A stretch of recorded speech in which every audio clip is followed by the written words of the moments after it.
देखिए हम पाप देख रहे हैं, पाप और पुण्य दोनों का हिसाब देख रहे हैं। अभी तक अशुभ से शुभ में आने का ही प्रयास कर रहे हैं।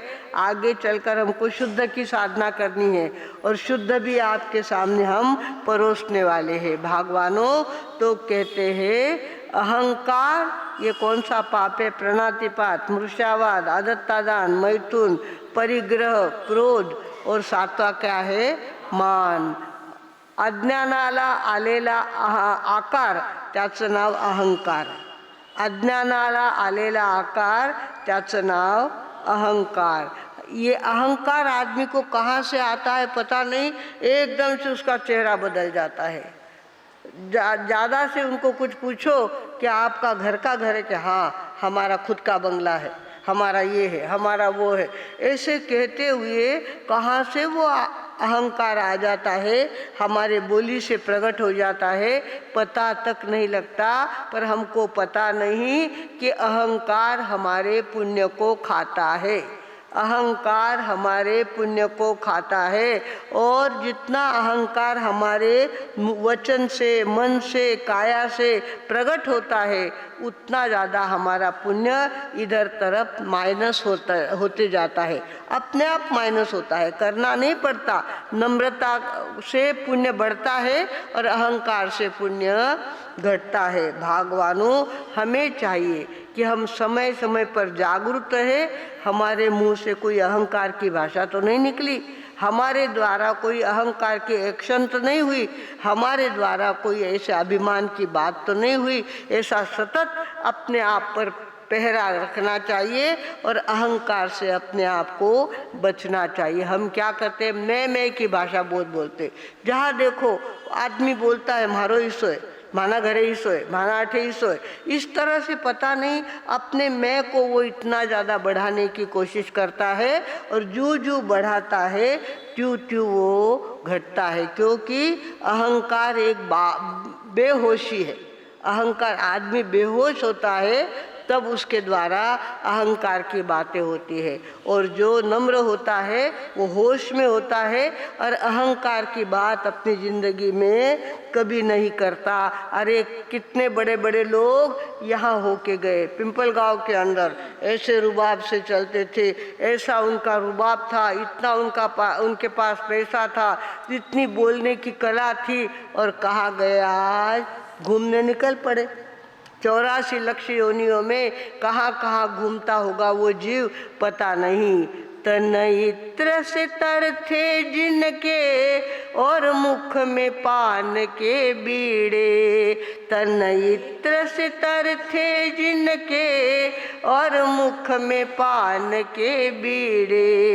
एक रोज जो देखा उनके उस मुख पे पड़ गए कीड़े। माननी वारो जी हीरा जन्मन मोल मुफत ना हारो जी।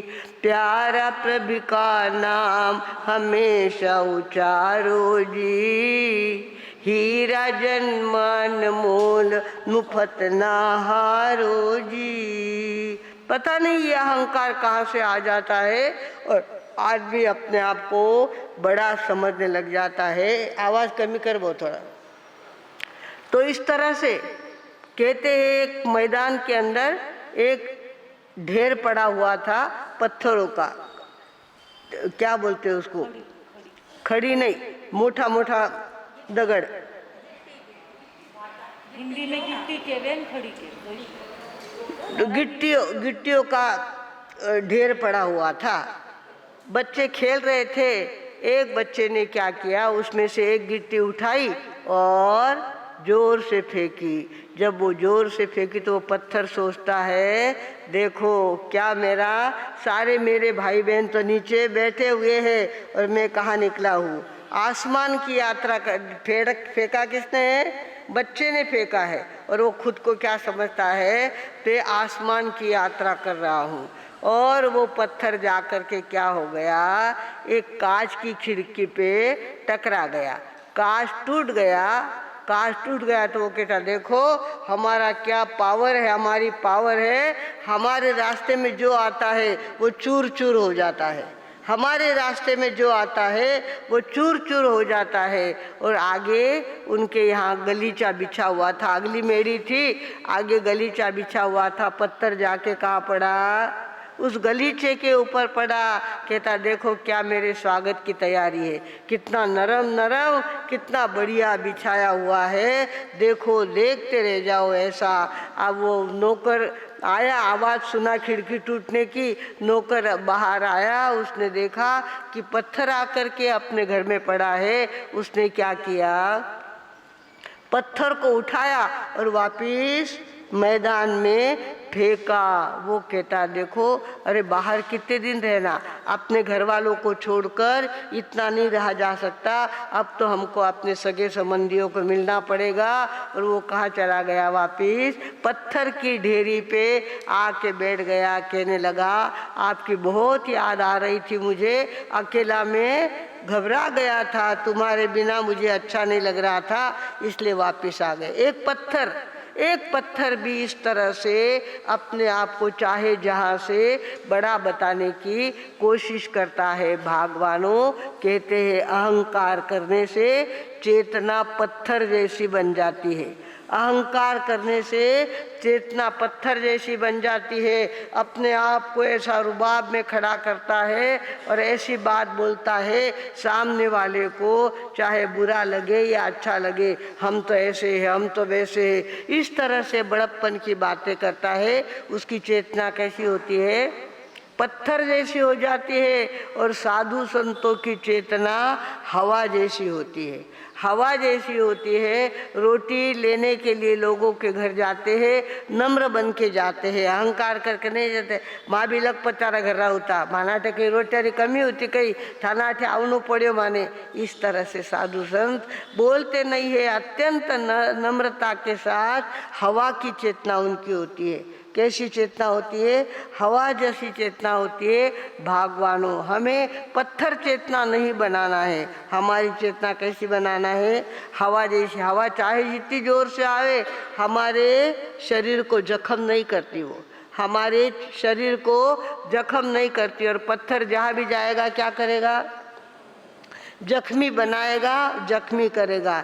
जिसका अहंकार इंसल्ट हो जाता है वो जख्मी हो जाता है। मारो अपमान हुगो, मारो अपमान हुगो। अरे अपमान क्यों, किसका अपमान, तेरे तन का अपमान, तेरे धन का अपमान। हमारे संत कबीर ने कहा है, इस तन धन की कौन बड़ाई, इस तन धन की कौन बड़ाई, देखत नयनों में मिट्टी मिलाई, इस तन धन की पत्थर चुन चुन महल बनाया, पत्थर चुन चुन महल बनाया, आप ही जाकर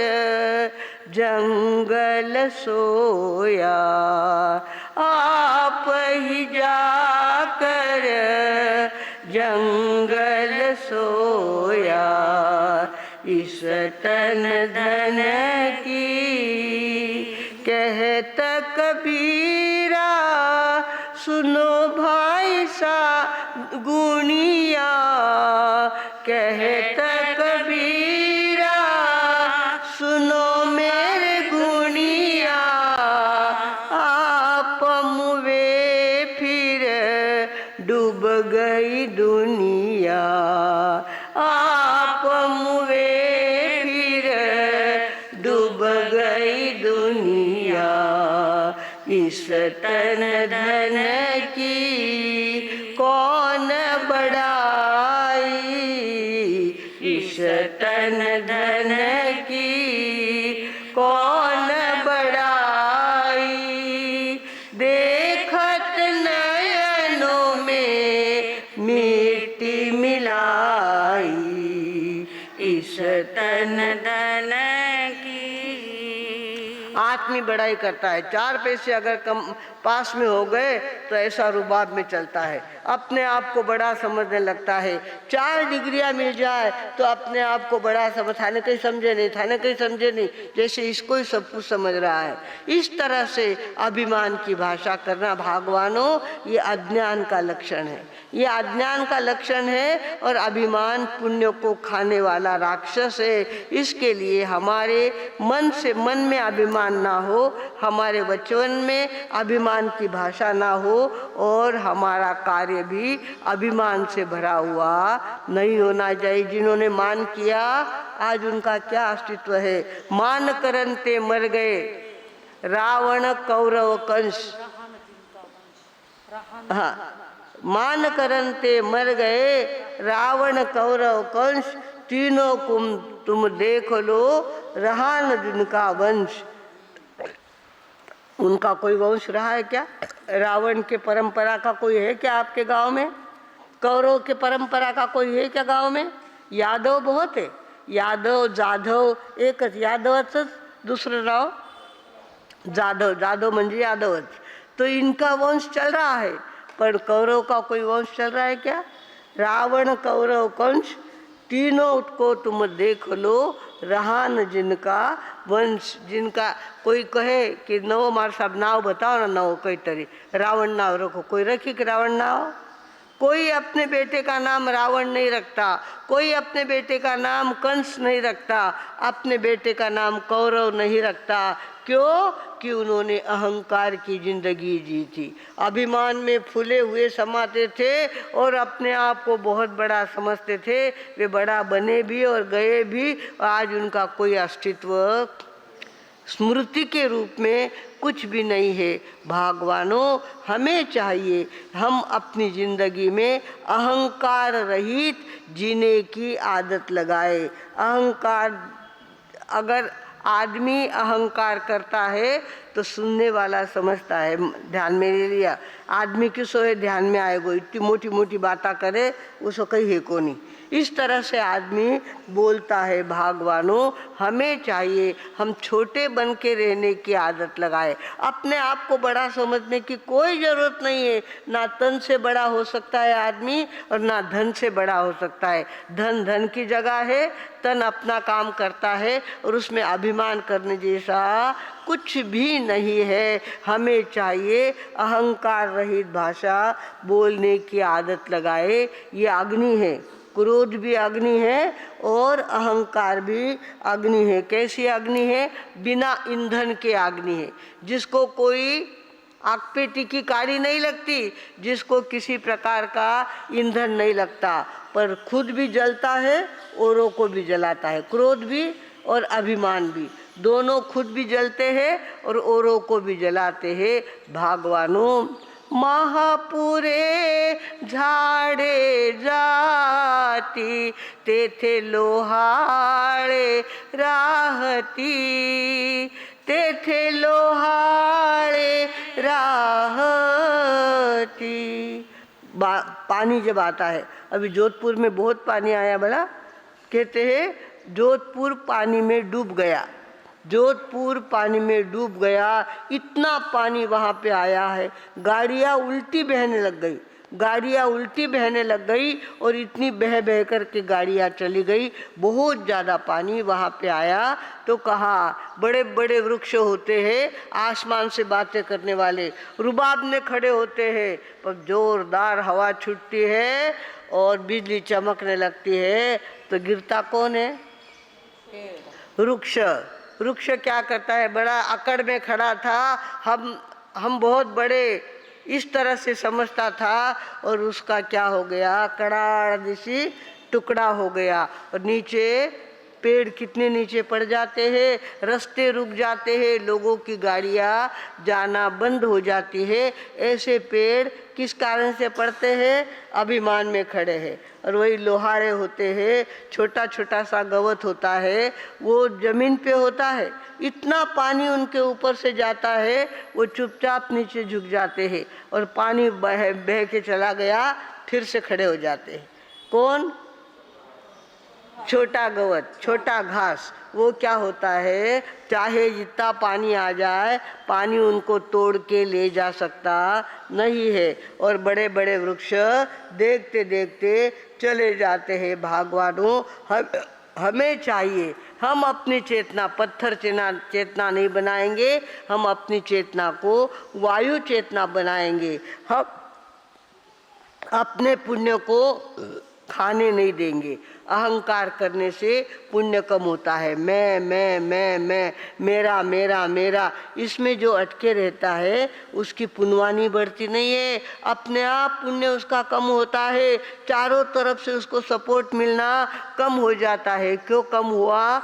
हम कहते हैं कि हमको किसी ने साथ नहीं दी। साथ क्यों नहीं दी? तेरा अहंकार तेरे साथ था, तेरा अभिमान तेरे साथ था, उस कारण से तुझे किसी का सहयोग मिल नहीं सका। भगवानों, बड़े बड़े लोगों के अहंकार भी लुप्त हो गए। हमारे यहाँ सनत कुमार चक्रवर्ती होके गए।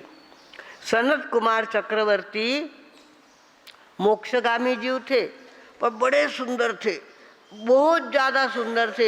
एक लड़की को भी शर्म आए, इतनी ज़्यादा उनके पास इतना ज़्यादा सौंदर्य था। उनकी आँखें, उनका कपाल, उनके कान, उनके हाथ पैर, उनका कलर ऐसा था कि जिसकी चर्चा स्वर्ग में होने लग गई। स्वर्ग में कहने लगे, धरती पर अगर किसी का सौंदर्य देखना है तो खाली सनत कुमार चक्रवर्ती का देखना है। तो दो देवताओं को थोड़ी ईर्ष्या हो गई। अरे देवताओं से ज़्यादा किसी का सौंदर्य थोड़ी होता है, ऐसा कौन होगा आदमी। चलो अपन रूप बदला। उन्होंने ब्राह्मण का रूप लिया और कहाँ पहुँचे? सनत कुमार चक्रवर्ती के दरबार में पहुँचे और उनको कहा कि हमको तो चक्रवर्ती के दर्शन करने हैं। तो चक्रवर्ती ने समाचार दिए, अभी हम मालिश कर रहे हैं, हमारा स्नान बाकी है, हम जब स्नान करके श्रृंगार करेंगे तब आप हम देखना। और उन्होंने कहा, देखो हम कब से निकले, ब्राह्मण का रूप लिया था उन्होंने, कहा हम तो कब से निकले हैं, हमारे जूते भी घस गए हैं, इतनी दूर से हम आए हैं, एक बार हमको नज़र भर के उनको देखने दो। जैसा भी रूप है, मालिश करते हैं तो मालिश करते हुए हमको देखना है उनको। और उन दोनों को लेके आए, देखा उन्होंने सनत कुमार चक्रवर्ती को, हाथ जोड़ के वहाँ से निकल गए। और उसके बाद कहा, 1 घंटे बाद वापस आना, मेरा सच्चा रूप देखना है, 1 घंटे बाद आना। और 1 घंटे बाद सनत कुमार चक्रवर्ती की मालिश हो गई, स्नान हो गया, बढ़िया कपड़े पहन लिए और अपने दरबार में जाके रुबाब में बैठे और कहा कि वो तो कैसा लगा हमारा सौंदर्य? किन्हीं ने पूछा? सनत कुमार चक्रवर्ती ने देवताओं से पूछा, बोलो सौंदर्य कैसा लगा हमारा? महाराज, जो पहले था वो अब नहीं है। पहले आप निरोग थे, आज अभी आपके शरीर में कीड़े पैदा हो गए हैं। क्या कहा? अभी आपके शरीर में 1 घंटे के अंदर कीड़े पैदा हो गए हैं। और आपको अगर देखना चाहते हो तो पिगदान मंगवाइए और थूक के देखिए, उसके अंदर आपको कीड़े मिलेंगे। पिगदान उन्हें मंगवाया और थूका उसके अंदर, तो अरे बाप रे, मेरे थूक में कीड़े हो गए, मेरे शरीर में कीड़े हो गए। उनको तो कोई समझ में ही बात नहीं आई, ऐसा कैसा हो गया, किस कारण से इतनी बीमारी आ गई। देखते देखते लोगों को कोरोना हो जाता है, देखते देखते कितने लोग रवाना हो गए। कोरोना आया कहाँ से पता नहीं, और न जाने कितने लोगों को लेके चला गया। तो सनत कुमार चक्रवर्ती को कीड़ों ने अपना स्थान जमा लिया था उस शरीर के अंदर। और जैसे ही कीड़े उन्होंने देखे, सारा उनका अहंकार गल के बर्फ हो गया, खाली हो गया। जिसको मैं अपना समझता था, सुंदर समझता था, उसके अंदर कीड़े पड़ गए। ओहो, उन्होंने उसी दिन से तपश्चर्या चालू कर दी। तप चालू कर दिया, उपवास करना शुरू कर दिया। उपवास करने से शरीर की गांठें पिघलती है, शरीर के रोग निकल जाते हैं और शरीर स्वस्थ हो जाता है, शरीर को विश्रांति मिलती है, तो शरीर अपने आप ठीक होने लगता है। इधर इन्होंने तपश्चर्या चालू करी, उपवास कितने किए, बेले बेले कितने किए, तेले तेले कितने किए, इतनी तपश्चर्या चालू करी उन्होंने कि देखते देखते, और इतनी वेदना थी उनको। शरीर में कीड़े पैदा होना यानी आसान बात नहीं होती। इतने कीड़े पैदा हो गए थे, 16 महारोग उनके शरीर में निर्माण हो गए थे, 16 महारोग उनके शरीर में निर्माण हो गए थे, और तब भी वो तपश्चर्या करते थे। देवता आए उनके पास और कहने लगे आपको बहुत ज़्यादा वेदना है, आपके शरीर में बहुत ज़्यादा बीमारियां पैदा हो गई है, हम आपकी सेवा करना चाहते हैं। कहते नहीं, मुझे सेवा नहीं करनी है, सेवा किसी की लेनी नहीं है, मैंने कर्म बांधे हैं, मैं ही कर्म तोड़ूंगा। मैंने कर्म बांधे हैं तभी मेरे शरीर में कीड़े पैदा हुए हैं, अब मैं इसी को ठीक करूँगा। उनके थूक में इतनी पावर आ गई थी, अगर वो थूकते उंगली के ऊपर तो उंगली सोने जैसी चमकने लगती थी, इतनी उनकी थूक में पावर आ गई थी। इतनी लब्धियाँ उनको पैदा हो गई थी, इतनी शक्तियाँ उनके अंदर पैदा हो गई थी, फिर भी वो ना बीमारी दवा लेते थे, ना किसी की हेल्प लेते थे। इस तरह से उन्होंने अपने वेदनीय कर्मों को भोगते भोगते भोगते सारे कर्मों का क्या कर दिया, खात्मा कर दिया, और धीरे धीरे साधना में ऐसे लग गए, समता में ऐसे लग गए, तपश्चर्या में ऐसे लग गए कि उनकी बीमारियां अपने आप चली गई, उनकी साधना आगे बढ़ती गई, और एक दिन उनको केवल ज्ञान प्राप्त हो गया। क्या प्राप्त हो गया? जिनको केवल ज्ञान प्राप्त हो जाता है वो मोक्ष का अधिकारी बन जाता है, उसको फिर रिवर्स नहीं होता। एक बार केवल ज्ञान हो गया, 3 लोक और 3 काल की सारी बातें उसको दिखने लग गई, समझने लग गई, तो समझना भी ये सिद्ध बुद्ध और मुक्त होने ही वाला है। ऐसे शरत कुमार चक्रवर्ती ने शरीर के सौंदर्य का अहंकार किया था और वापस अहंकार तोड़ा, तो ऐसा तोड़ा कि केवल ज्ञान प्राप्त करके ही रहे। भगवानों, ये ऐसी कथाएं हैं हमको प्रेरणा देने वाली है। हम तो इतना सा कुछ दुखने लग जाता है तो इतनी ज़्यादा परेशान हो जाते हैं, बाप रे, अब वो दुख न कभी जाएगा, आया है वो जाने वाला ही है, ये बात निश्चित है, जो आया है वो जाने वाला है ही। किंतु हमारे मन में धीरज चाहिए, हमारे मन में धैर्य चाहिए, तभी वो आया हुआ कर्म हमारा नष्ट हो सकता है। भगवानों, आज हमारा पाप कौन सा हमने देखा? अहंकार। अहंकार नाम का 7वां पाप हमने देखा है, और क्रोध, मान, माया। अब आगे माया देखेंगे और उसके बाद शयन पुण्य, 2 हमारे बाकी है। धीरे धीरे बीच में न जाने कितने कितने प्रसंग आएंगे। आचार्य भगवान का हम सप्ताह मना ही रहे हैं, आगे चलकर कृष्ण जयंती आएगी, 15 अगस्त आएंगी, उस विषय पे हमको बोलना पड़ेगा। ये अपना चलता रहेगा पाप पुण्य का हिसाब, और आगे चलकर बीच में जो जो दिन आएंगे उन दिन को भी हम मनाने वाले हैं। इस तरह से हमको अपनी जिंदगी में पाप और पुण्य का हिसाब देखना है। पाप और पुण्य का हिसाब देखते देखते हम ये सारा रंग बिरंगा वातावरण देखते हैं। कोई एकदम गरीब है, किसी को एक ही साड़ी पहन करके रोज व्याख्यान में आना पड़ता है, और किसी के पास आज कुंती पेरनी वो प्रश्न पड़े है, वाह पेरू को वाह पेरू, वाह पेरू की वाह पेरू। इस तरह से कुछ लोगों के पास इतनी साड़ियाँ हैं, कौन सी पहनना ये मुश्किल हो जाती है, और किसी के पास दूसरी साड़ी नहीं है, एक ही साड़ी पे उसको बाहर जाने की एक ही साड़ी उसके पास है, एक ही साड़ी पहन करके उसको आना पड़ता है। अपने अपने रूप देखो, जिसके जिसके पाप और पुण्य के हिसाब से अपना अपना सौंदर्य सबको मिला है, अपनी अपनी शक्ति सबको मिली है। ये पाप पुण्य का हिसाब जब तक संसार में है तब तक पाप और पुण्य का हिसाब रखते हुए पुण्य का कांटा हमारा बढ़ा हुआ होना चाहिए और पाप का कांटा घटा हुआ होना चाहिए। पुण्य जितने हमारे साथ रहेंगे, सारी बातें अनुकूल अनुकूल मिलती जाएंगी। और पाप का उदय आया तो सारा प्रतिकूल प्रतिकूल होता जाएगा। धंधा चालू किया था, घाटा आ गया। शादी करी तो पत्नी मर गई, बच्चे हुए तो वो बीमार हुए। ऐसे कोई न कोई पाप का सामना आदमी को करना पड़ता है।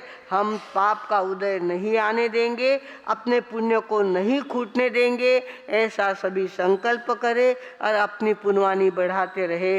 इसी शब्द के साथ अब मैं विराम लेती हूँ। ओम शांति।